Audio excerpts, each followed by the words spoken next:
before.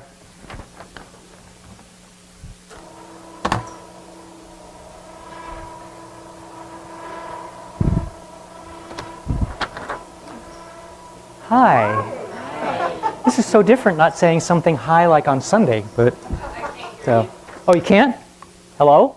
One? Okay. Hi. Hi. Now I'm okay.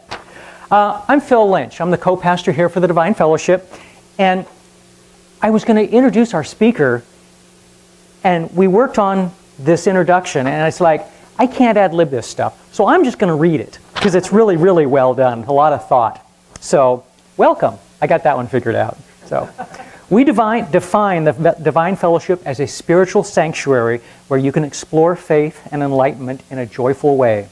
Our members respect one another if they don't share the same faith. We don't care what you believe. We care that you believe. Weird, yeah, I know, but it works for us. Been doing it for almost 20 years. It might work for you. The Divine Fellowship is proud to host this event, Suicide's Secret Message, a treasure map of joy. Half the proceeds from the raffle in the back will go to crisis response, and there's all kinds of fun stuff in the raffle, so if you want to take advantage of that, that's cool. You might want to put this one back, because I might forget. So, and that's an amazing organization. If people want to get their phone number or how to get a hold of them, definitely talk to Janice or some of the other people there afterwards. It's in the flyer? Cool. I have a personal connection with the speaker today, though. Some of you knew that. I've seen her go through the depths of despair and risen to joyfully doing what she loves with all of her heart. Hasn't always been easy for her, and it hasn't always been easy to watch. Yet, the journey has been, without a doubt, blessed, joy-filled, and amazing. I am in awe of this woman, and yes, I do tell her that. You may feel that you are in the depths of despair. Get ready to see a way out, a lasting way out. Maybe you feel like your life doesn't matter. Get ready to discover your value. Perhaps you wish you could just end it. Well, learn how to put an end to that pain forever. Maybe you've lost a loved one to suicide and you just want to understand. Acquire peace and the ability to accept the unacceptable. Our speaker today will offer you insights and simple processes to find your way into a whole new way of being, easily. Maybe you think it's too hard of a journey. With your current thinking, it may indeed be too hard. With a new perspective, the journey unfolds in front of you. Our speaker has experienced the treasure you seek, knows how to get there, and has drawn a map for you to follow. Get ready for the life to get easy, joyful, maybe even sweet.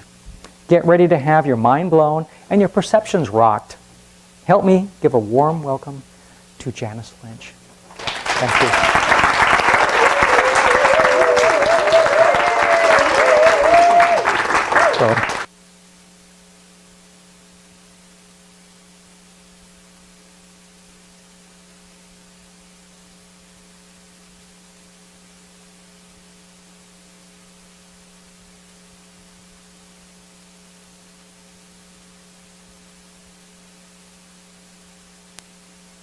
Yeah, you might need those flyers in a bit. I must tell you that I stand in front of you feeling rather insecure. Some of you have noticed I'm a little flitter-pated. I'm no expert.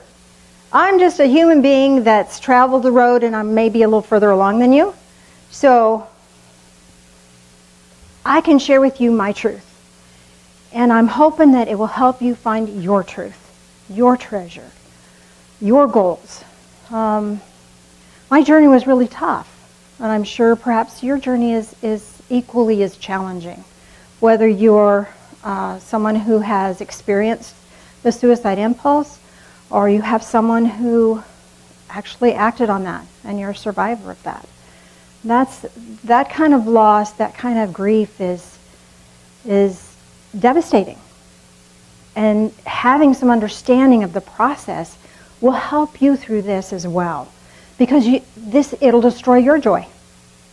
So whether you're experiencing the feeling or you know somebody that's taken their own life and you are in the repercussions of that, the tools are the same, and I want to share those tools with you. First time I felt suicidal, I was in 4th grade. How old was a 4th grader? I don't know. I think I was like 10 or something. That's a long time to be wishing you weren't here. And by the time I reached adulthood, my reserves were worn out. And by the time I reached my child being a teenager, OMG, I was running on empty and still doing the deal. And the despair was unbelievable. Well, why would somebody get in that sense of despair? If you don't have the predisposition for that, or if you haven't faced huge traumas, you can't imagine. Your mind doesn't go there. Your mind goes, oh, I need to take a break, I need to have a good hard cry, and I need to regroup. And of course, we can't regroup without the group, so you find a group and regroup. But if you're in a situation where you are experiencing that deep despair, those options aren't always open to you because your mind is not there. Your mind does not have the capacity to process that kind of information. So what gets us in that? I think because I was in 4th grade and experiencing that kind of feeling, I think mine was genetic.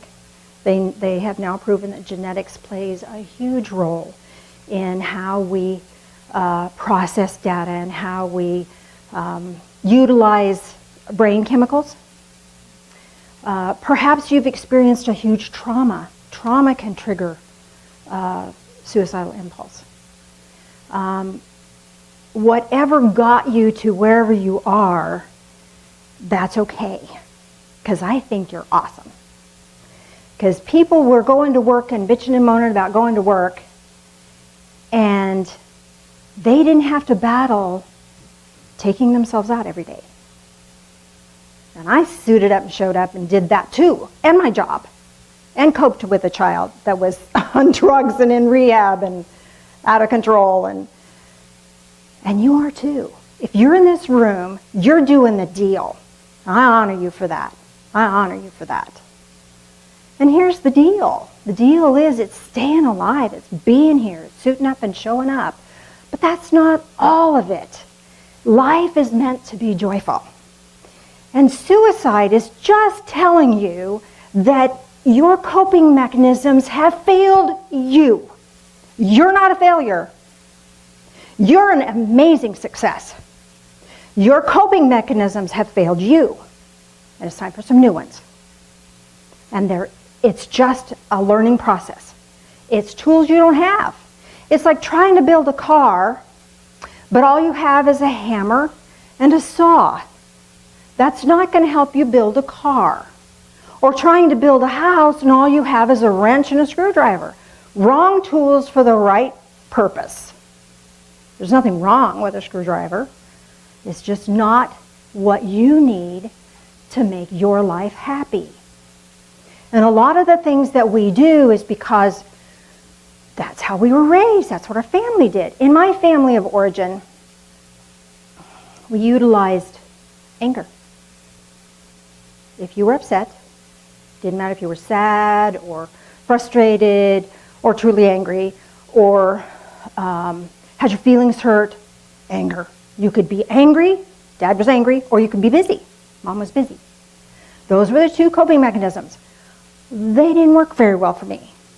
I've always had a little bit of a health issue thing that didn't give me as much energy as everybody else, so just being busy didn't work. I couldn't make myself be as busy as my mother to the point where I could extinguish feelings. And I couldn't find my way into that anger spot and utilize that tool either. It didn't feel right. It didn't feel good. Because here's the thing, with both of those, they're non-sustaining tools.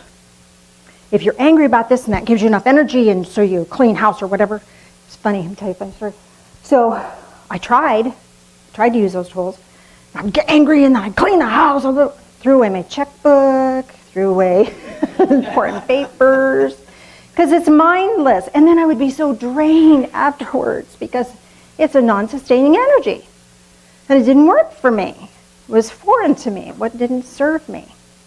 So I hit real crisis when my son was in drug rehab, and he said, it was his second time through, and he said, I'm leaving this place. And I just fell apart. And I was barely functioning. And I functioned, in the past it was, well, I can live through today. I can do today. And then it was like, well, I can get myself to noon. I can get myself to bedtime. I can make it till morning. Then it was, I can do 10 minutes. I had pills in my purse. I can do 10 minutes. I had a plan. Here's the funny thing about the plan.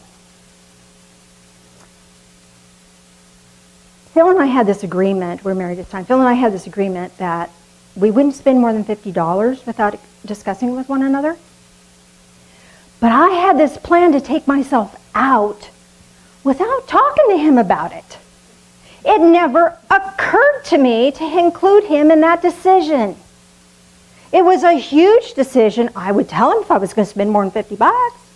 But to take myself out, no, that was my decision to make. I wasn't anything he had to say about it, because I thought I was going to do him a favor. I thought I was going to make his world so much better. I'd just take me out of the equation. He was a young guy. He could fall in love again. His world would be fine. That's kind of silly. So 10 minutes at a time. And then, I was a legal secretary at the time, a big law firm in Houston, Texas, 10th biggest law firm in the world, in the United States. I worked on the 40th floor. Was it the 40th? 44th? 40? It was way up there. It was way up there. And high pressure stuff. Driving 45 minutes plus in Houston traffic every morning and driving it back. And I drove. I didn't take the bus towards the end. I drove because that was the only control I had. I could steer that car. I could do that. So rather than being in a bus and resting, I just drove that car. So when I was down to 3 minutes, I can't make 3 minutes. Actually, I was looking at my clock going, can I make 3 more minutes? I don't know. The phone rings. It's Phil. Pick up the phone. He says, are you okay? He and I kind of have this connection.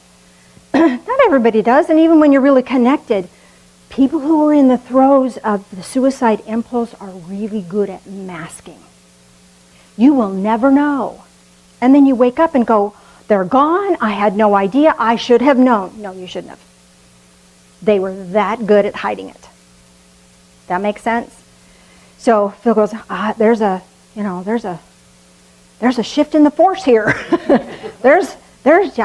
Are you okay? It doesn't feel good. I said, I'm not good. He said, so you tell your boss that you're ill. I'm on my way. He didn't know what, but he knew it was bad. So he came and got me. We went home. I did a load of laundry. Busy. Remember busy? So I did a load of laundry and kind of straightened up a little bit. And so he took me to an appointment he called and made an appointment immediately with a counselor for me. Smart man. So we went to the appointment. And at the appointment, that's when he found out that I had the plan and I knew what I was doing. I had pills in my purse, and man, those pills hit the toilet really fast, I can tell you that.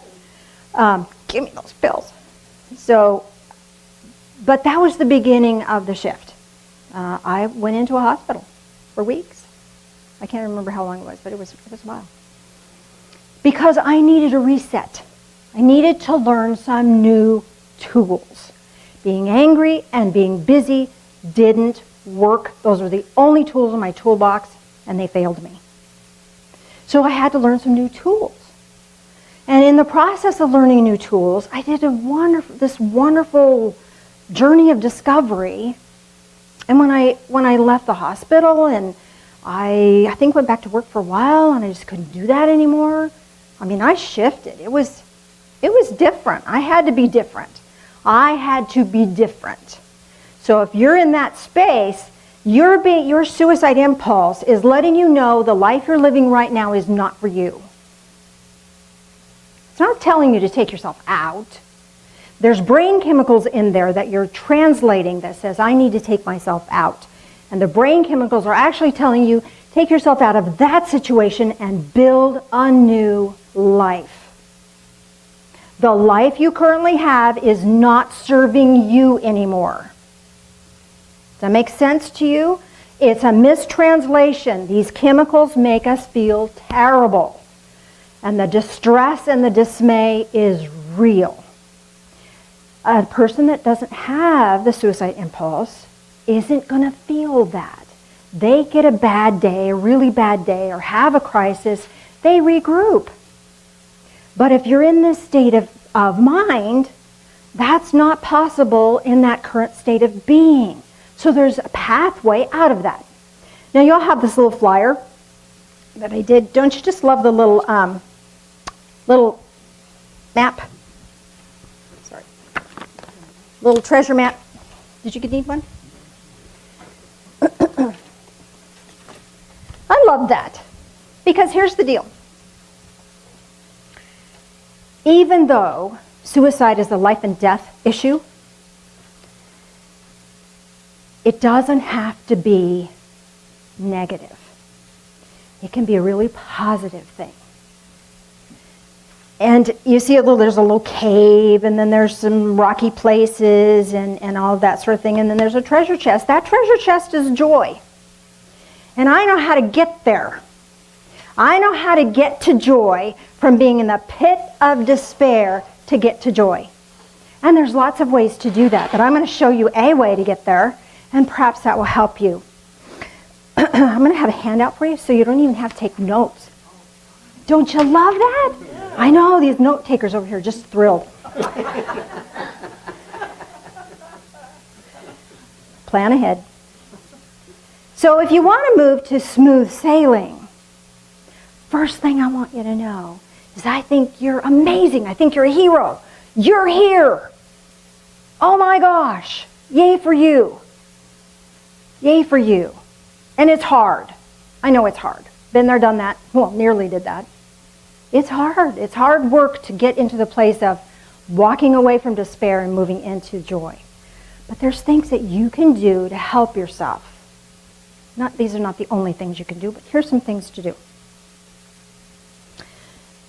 When you find yourself in the cave of despair, let's say cave of despair, that's that dark place where you don't see any hope. You don't see a way out. You don't see any choices different. All you know is pain. Been there. It's not fun. It's not a pretty thing. But there's a way out of that. Now, here's the thing. First thing, before I tell you even about that stuff. You know, we talk to our family. Well, some people talk to their family. I didn't tell Phil anything. But if you talk to your family, they'll tell you things like, you should just get on an exercise program. You'll feel better. You should just stop eating that stuff and change your diet and you'll feel better. You should just do this or you should just do that and you'll feel better. Because family and friends are programmed to fix you. They're not an appropriate person to discuss this with. They love you, they just want you to stop hurting, and they can't hear you, they don't have any other tools other than the tools I've already taught you, which aren't working. So if you tell them how you're feeling, they're going to give you the same tools again, and again, and again, and again, and they're not helping. So talk to a professional. Talk to a professional, because they are trained to listen differently. And they're trained to give you tools that will help you, new tools. Oh my gosh, how cool is that? Tools you didn't even know existed. You thought you had to just muscle your way through life. No. So talk to a professional. Get an outside opinion. So some of the things I'm going to tell you today are coming from the friend zone. This is the friend zone thing, but I think they also help. But I am in no way discounting getting professional assistance because you don't have the tools you need to live the life you came here to live. If you're suffering, it means that your coping mechanisms have failed you and they're not going to serve you to become the amazing person that you came here to be. Whether you can hear that from me or not at this point in time, I hope you can hold on to that. Put that in the back of your mind for some time down the road. So when you feel that you're find yourself in the cave of despair, utilize prayer. But I pray all the time. Yeah, but there's prayer and then there's prayer. There's no wrong way to pray. At the same time, there's prayers that are more effective than others. Okay? So if I pray, help me find a way through today, that's different than, oh God, make it stop. Okay? Now the old God, make it stop, those prayers are heard too. But it's easier for us to be in a receptive mode to see the way out if we ask for it. If we ask for it specifically. So we can ask for, bless my efforts to be kind. That's a beautiful prayer. Bless my efforts. Bless my efforts to find a job. Bless my efforts to do my best job. Do the best I can. Bless my efforts to speak encouragement to others. And to speak encouragement to myself. Boy, we can say some of the meanest things to ourselves. We'd never say it to a dog. But we say those things to ourselves. Would you ever talk to your dog the way you talk to yourself? Nope. It'd be cruel to talk to a dog that way, wouldn't it? You stupid dog. Oh, come on. You don't deserve to live. I mean, the things we say. There are chemical reactions going on in the brain that we can shift. You can shift. I can shift. Another kind of prayer that might be helpful for you is grant me insight and guidance for improving my health or finding a new career or understanding my journey. And then bless my husband, bless my work, bless my son, bless the ones that I love. And sometimes with prayer, what really helps, I have found, is to put a physical motion with a prayer. So you can light a candle and say a prayer. We have a labyrinth out in our back. You could walk a labyrinth. You could take a walk out in the park. But, sometimes just having the physical action of going to a place and sitting outside or something, that makes this a rich experience. And that grants you the opportunity to be different. Do it differently. By going somewhere and sitting somewhere new or different, this gives your mind a reset button. Your brain chemicals is on a very sharp track, and it's time to break free of that and shift it. Now, there's a movie that was out years ago called What the Bleep Do We Know? Anybody see that one? And in that movie, it shows that when we have a consistent thought over and over and over and over, that the little receptors in the brain almost connect, almost get hardwired. So we think it so much that the impulses are so quickly linked that it's almost hardwired. So to get up and do it differently kind of shifts that, and then new connectors can connect. And you can hardwire new states of being, new ways of being. No shame, no blame on this other one. It's not about making fault. It's about let's shift that and do it differently. So pray differently. Think differently about prayer. It doesn't matter how you couch that, but getting out of yourself.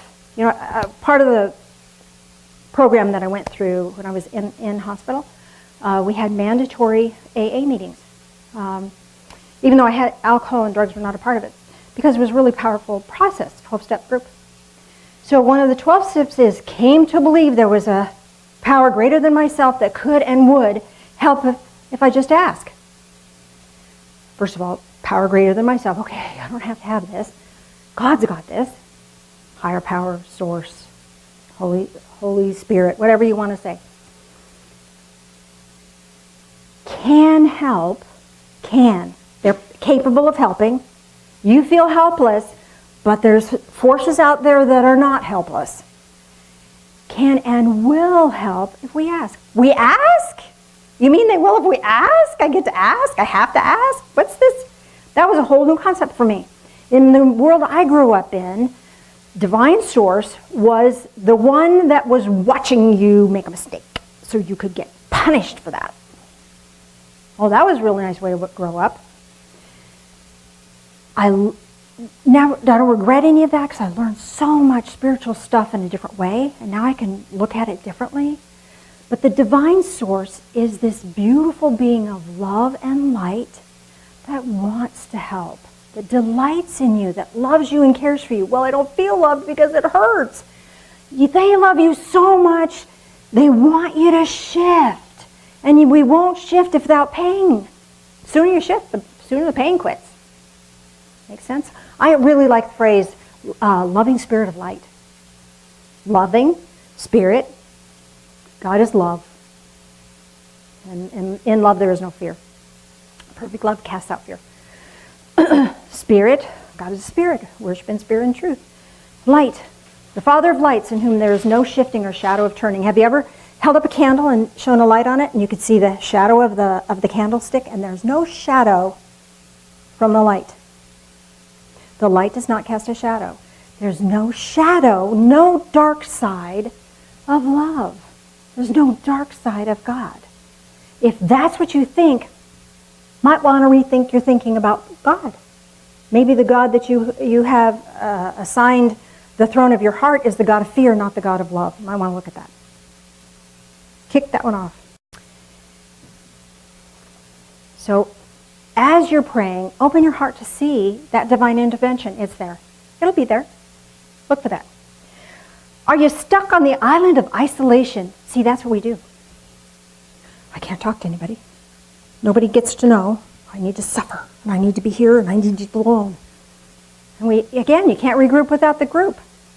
So if you're on that island of isolation, and often we're in all of these at the same time, but make different connections. Again, talk to someone who is trained to hear you, not your friends, not your family, not your loved ones. Talk to a trained professional. They have a different perspective. They're not going to try to fix you. They're going to try to give you tools so you can fix yourself.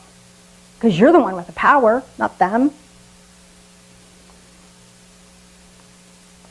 Are you navigating the rocky shoal of fear? Implement miracle moments. I love this. Miracle moments. These are opportunity moments that you just can't make this stuff up. Normally I use a different S word than stuff. I'm trying to be nice because you're guests. Miracle moments. A miracle moment is like when Phil called me and I was less than 3 minutes. 3 minutes up.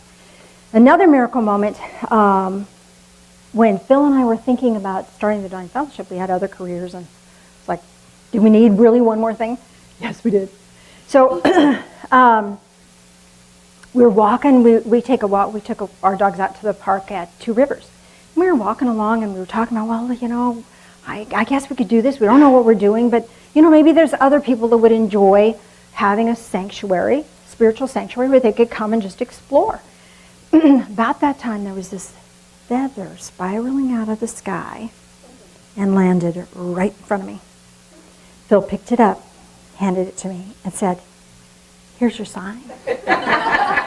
And it was an owl feather. It was about wisdom. I treasure that feather. I still have that feather. That's a miracle moment. No one can steal that from you. If you don't have a miracle moment yet, pray about it. And then ask other people what their miracle moments are. Let me share a few others with you. I love these things. They're powerful. And you can call them, recall them. Just thinking about that miracle moment triggers different chemicals in the brain. Resets the brain out of that despair and brings it into a different alignment. And what's really cool, you hearing about it, are you already feeling a little bit better? Uh-huh. It shifts your brain chemicals when you share miracle moments.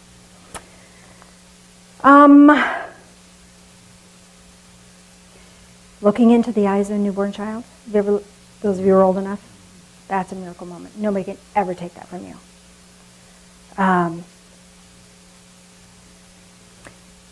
Sometimes for me, just sitting on my deck and watching the birds come in and eat little food.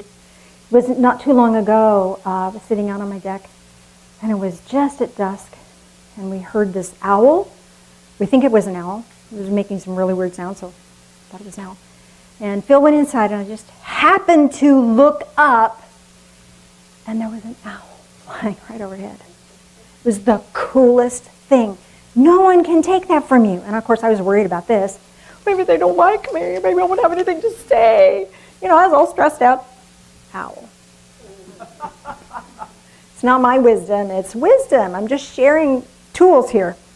Holding a sleeping kitten. I think that's a miracle. Especially when you have a cat like mine. He's a little heathen. To have him come in and actually sit on my lap and sleep and purr, that's really a cool thing. Balancing rocks. Have you ever balanced rocks? Oh gosh, that's a fun thing. I'll show you how to do that.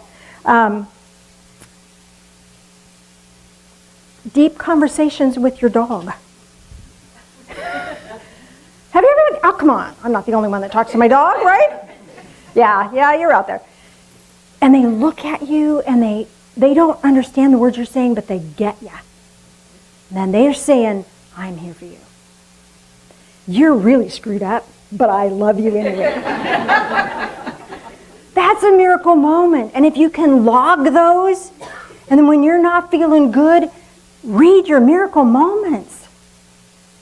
If you don't have any, ask other people for their miracle moments, because everybody's got one. And the problem is when you're in that pit of despair, or that, what did I say here? The rocky shoal of fear, when we get trapped in that fear stuff, we're scared, we don't think about that stuff. It doesn't come to our memory, because the circuits that are for that, or that can bring that to our awareness, are short-circuited because the other one is active.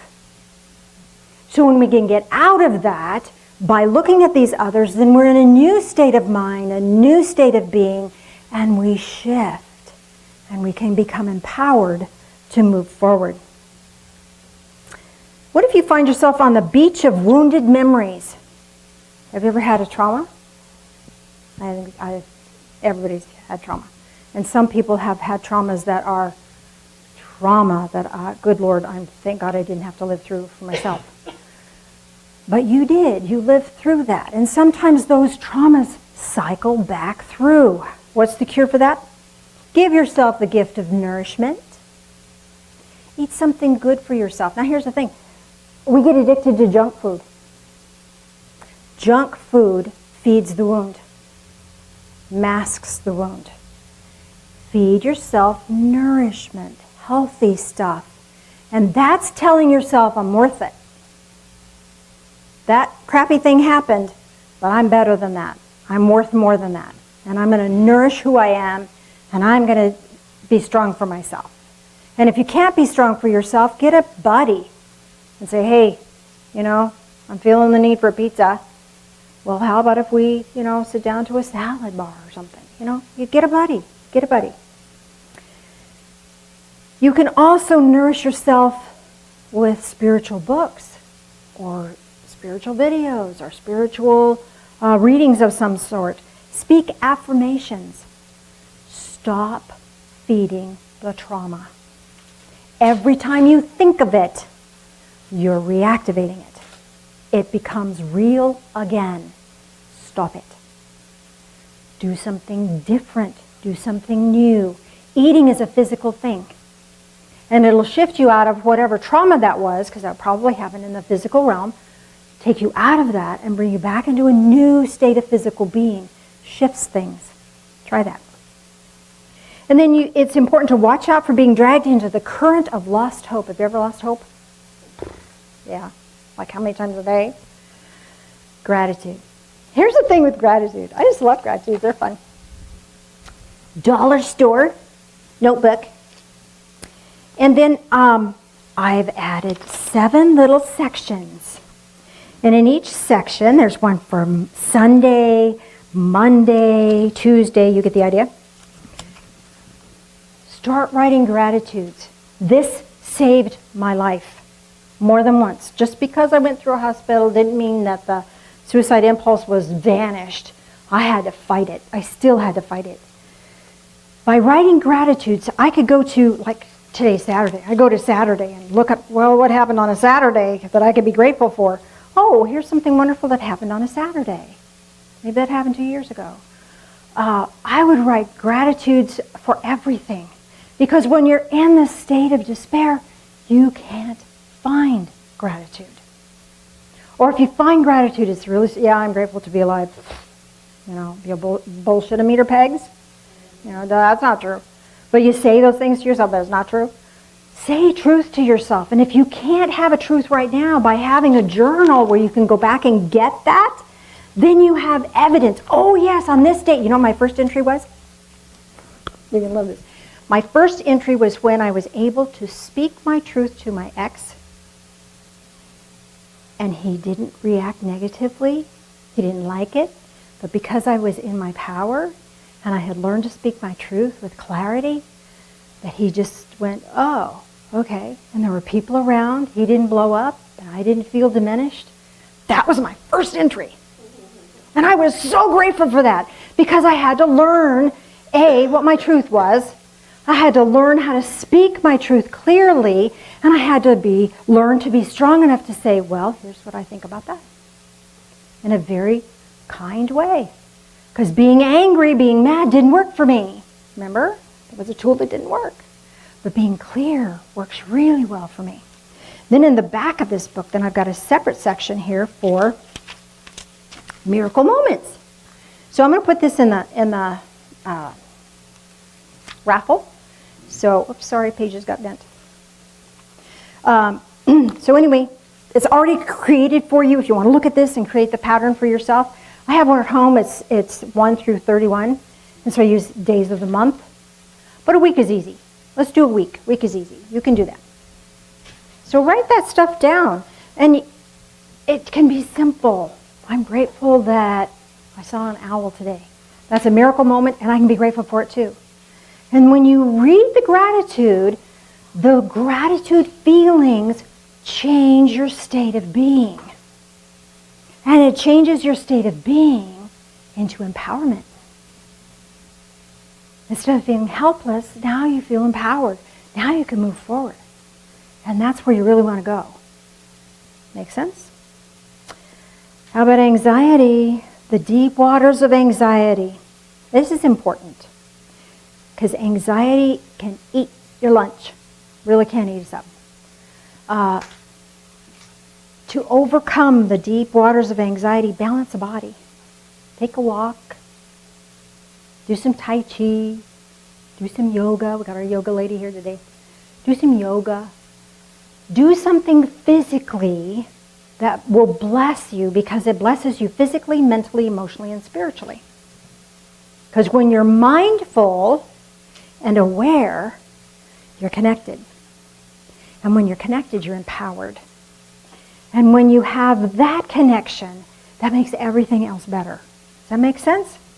So nature, getting out in nature, walk the labyrinth in nature. That's outside. The weather's beautiful. Take a walk. Be safe, of course. But nature has a way to restore the soul.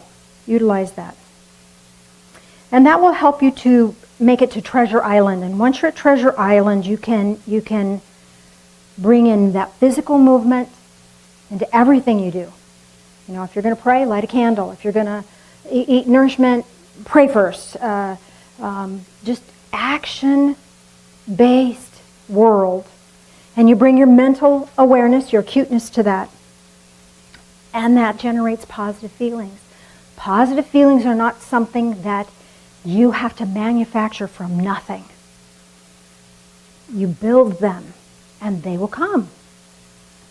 And then the sacredness, when you acknowledge the sacredness of everything you do, that's how you claim the treasure of joy. Now I want to share with you, I'm going to wrap this up here pretty quick. I want to share with you, on the handout I gave you, there's a little saying on the back that was on a counselor's wall. And it said many people have said that it helped save their lives. And it's a little picture of little owls on it. I'm going to hand that out to you here in a second. But I want to read this for you because I had to put in pretty small little print to get it on the page. And this is from the poster in the counselor's office. I don't like the phrase, a cry for help. I just don't like how it sounds. When somebody says to me, I'm thinking about suicide, I have a plan, I just need a reason not to do it, the last thing I see is helplessness. I think your depression has been beating you up for years. It's called you ugly and stupid and pathetic and a failure for so long that you've forgotten that it's wrong. You don't see any good in yourself and you don't have any hope. But still, here you are. You've come over to me, banged on my door and said, hey, staying alive is really hard right now. Just give me something to fight with. I don't care if it's just a stick. Give me a stick and I can stay alive. How is that helplessness? I think it's incredible. You're like a Marine, trapped for years behind enemy lines. Your gun has been taken away, you're out of ammo, you're malnourished, and you've probably caught some kind of jungle virus that's making you hallucinate giant spiders. And you're still just going, give me a stick. I'm not dying out here. A cry for help makes it sound like I'm supposed to take pity on you. You don't need my pity. This isn't pathetic. This is the will to survive. This is how humans have lived long enough to become the dominant species. With no hope, running on nothing, you're ready to cut through 100 miles of hostile jungle with nothing but a stick. If that's what it takes to get you to safety. All I'm doing is handing out sticks. You're the one staying alive. And as a result of that, I made some prayer sticks. Now, prayer sticks are a Native American tradition. Whether you don't get hung up, if I don't want you to.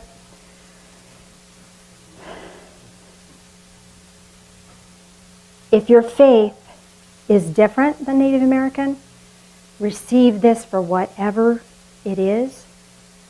My granddaughter and I got together and we made these little prayer sticks. Let me show you one she made. So cute. She's so adorable. Yep. So she says we wrapped the yarn and then we tied a little feather on it. And then we prayed over it and blew our prayers into it. And so she made this one. She says, Grandma, what's this yarn for? What's the prayer on this one? I said, this is about joy. Joy and creativity. And so she sat and she put it in her hand like this. She says, I'm thinking of the most fun I've ever had. And I'm just praying that the person who receives this learns to have fun. And then she blew 3 times into that. Every one of these prayer sticks has been embedded with that kind of prayer between her and I. So I want to make sure you each have one. I'm going to leave them up here because I want you to pick which color of yarn and so forth. They each have meanings for you. So I'll let you decide which one of those you want. I want to close with a song. Can you cue up Alive for me? And while that song is playing, I want to hand out the handout for you. Oh, before I do that, while she's doing that, I've invited some people to come that are really cool as far as they have tools. And I want you to introduce them to you. Carol, where's Carol? Carol Mallory. She's here with Yoga Community. So get a chance to talk to her. Physical movement is really, really important. She can tell you all about that. Valerie Schmidt, she's in the back standing up. She does aura imaging. This shows you what's energetically going on in your body. You really want to chat with her about that because that'll show you the physical piece of your sacredness. Who else is on? Sandy Lang, she's in the back. She's a life coach. She's also has a BA in psychology, minor in theology, human development. She's worked with suicide prevention for years through her own experiences and professionally. So give a chance, if you get a chance, chat with her. Crystal Willingham is right over here. She has done the emotion code and NES therapy, neutro-energetic systems, biofeedback type system. I haven't done that one particularly, but I've done the emotion code. Powerful stuff, tapping and all that sort of thing is really, really good. So she can answer your question. She's taken this emotion code to a whole nother level, and you can get clarity really, really fast. And then Josie Hallman, She's over here. She does the process, and the process is a really simple, clear process for easy emotional clearing. It's quick and easy, and she can help you with that. So if you have any questions, please chat with them. Yes, ma'am? And Rochelle, we'll just mention you anyway. For the...